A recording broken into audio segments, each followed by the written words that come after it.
Ito po mga kababayan ko, open letter po to kay General Almoranas. Ito lang.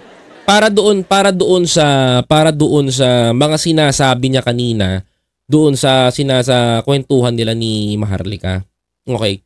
General Almoranas, no? Matanda na kayo. Pero bakit parang gano'n? Yung talino nyo po nawala. Sa totoo lang, yung talino nyo na po nawala. Bakit po ata pag tumatanda po kayo, parang paurong? Diba? Diba mga kababayan ko? And I see kanina, nung nandoon ka sa live ni Maharlika, eto sir bata ako nakakapansin ako. Hopefully pakinggan ninyo. Ha? Parang tuwan-tuwa ka ma-expose sa social media. Oo, Jen. Totoo yan General. Tuwan-tuwa ka ma-expose sa social media. I don't know what's your reason. Can you imagine a fake news peddler, mga kababayan ko, at kalaban ng bayan, mga kapatid, ay tinutulungan ng isang retiradong sundalo? Diba? How could you imagine? Diba? Diba mga kababayan ko? How could you imagine, mga kapatid? Ito, totoo to. How could you imagine, mga kababayan, na sasabihin mo sa social media at sasabihin mo in front of the many Filipino people, kaharap si Maharlika, na na-enlighten ka ni Maharlika? Ito totoo to sinasabi ko. So ibig sabihin nito, kung na-enlighten ka ni Maharlika, ibig sabihin nun, ob-ob ka. Diba? Sorry, Jen. Diba? Sorry, Jen, pero totoo to. Kung na-enlighten ka, ob-ob ka. Diba? Imaginein mo, mga kababayan ko, ibig sabihin nito, yung mga general mo, mas matalino pa si Maharlika?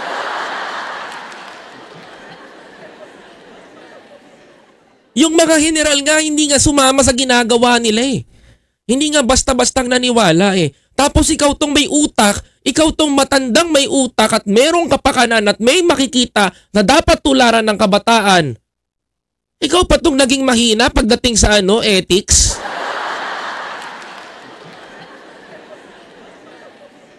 Biruin mo, paniwalaan mo yung tumitira sa taong bayan na walang pinagkaiba sa New People's Army? Biruin mo, ang katwiranan mo, maniwala ka doon sa sinasabi ni Hitad? Antindi nito ni General Almoranas. Kung gusto mong exposure, walang problema, paplag kita araw-araw. Diba? Yung mga general mo nga, hindi nga naniwala sa kanya. Yung mga lower class mo, hindi naniwala sa kanya. Yung mga upper class sa'yo, hindi nga naniwala kay Maharlika. Tapos, in na interview ka lang sa social media, bumigay ka?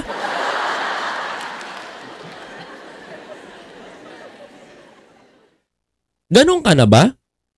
Ganon mo ibababa yung high moral ng mga AFP na mabilis maniwala sa mga kwentong hearsay?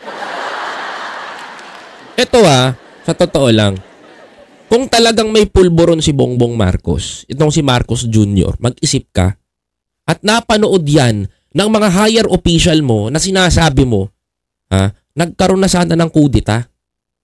Bakit? Mga kababayan ko, ayaw ng mga sundalo ng isang drug lord o pusher o addict na presidente. Hindi ka ba nag-iisip, General Almoranas? Galit ang mga sundalo na yan sa ganung gawain. Imagine mo, sinasabi mo, napanood na ng mga general. O ba't hindi sila magkudita? Ba't hindi nila labanan ng gobyerno natin? Diba? Ba't until now, napaka-peaceful lang AFP, ikaw lang ang retiradong maingay?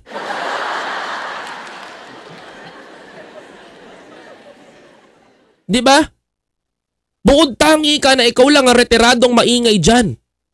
Na hindi mo alam na sinasakyan ka ng dalawang bugok na yon para Para sirain ka sa harapan ng maraming Pilipino.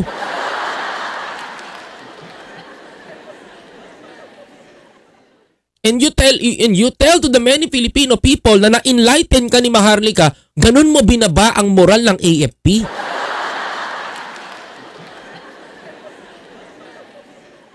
Di ba? Ako may nagpapasalamat kami sa serbisyo mo. Thank you for your service. Di ba? Pero hindi kami nagpapasalamat sa mga ginagawa mong vlog.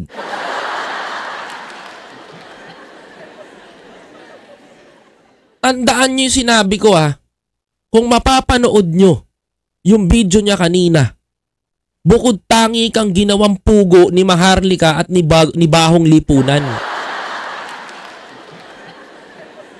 Tapos you will say, napipigilan mo si Lisa? Kailan ba nangialam si Lisa? Itong si Lisa Smugs na sinasabihan nyo. Kailan ba nangialam ito sa programa o sa programa ng gobyerno natin? Wala nga kayong ebidensya. 'Di ba? Kailan kayo naniwala? Kailan kayo nakita? Wala kayong ebidensya. 'Di ba? Ako sa akin, yung mga pinid sa akin noon na naggurguran daw tong dalawa sa eroplano, pinagsabi lang sa akin. Nagmalaka Eric din.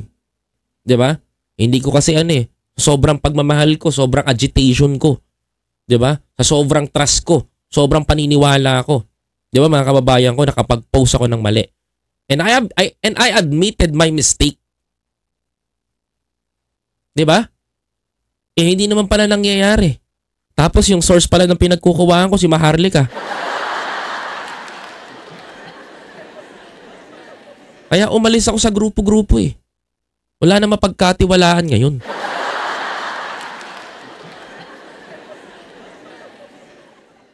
Tapos ito pa mga kababayan ko, makakarinig pa ako sa isang dating general ng AFP na matanda na naretiro.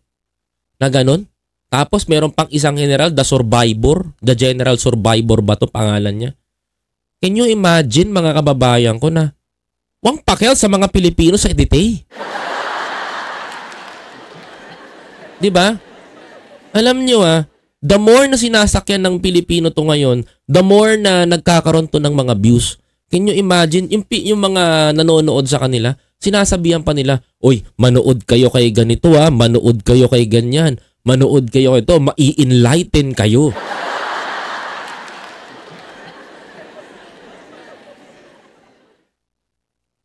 Koy tutubi na humahawak kay Almoranas. Ay nako, bilib na bilib nga si Almoranas dun Alam mo sa totoo lang kumanta pa siya kanina. Sobrang agitated dito ni Almoranas. Yung sobrang agitated niya, yung sobrang bilib niya kay Maharlika, mga kababayan ko, same what happened nung nagkita kami ni Maharlika. Alam mo nung araw na nasa campaign kami, period. Bilib na bilib ako dyan kay Maharlika, so totoo lang. Sobrang bilib ako dyan kay Maharlika. Sobrang natatapangan ako sa ginagawa niya. Sabi ko, ang galing naman nito, katapang naman nito. Dapat ganito ang mga... Teka lang. Malakpak. Ayan na. Diba? Sabi ko nga, dapat ganito ang tinutularan ng taong bayan. Diba? Bilib na bilib ako Because, nadadala niya yung kanyang sinasabi into reality, mga kababayan. Talagang nakakabilib. Talagang nakakatuwa siya. At talagang hindi mo papapansin, unti-unti ka nang nabubudol niya, mga kababayan ko.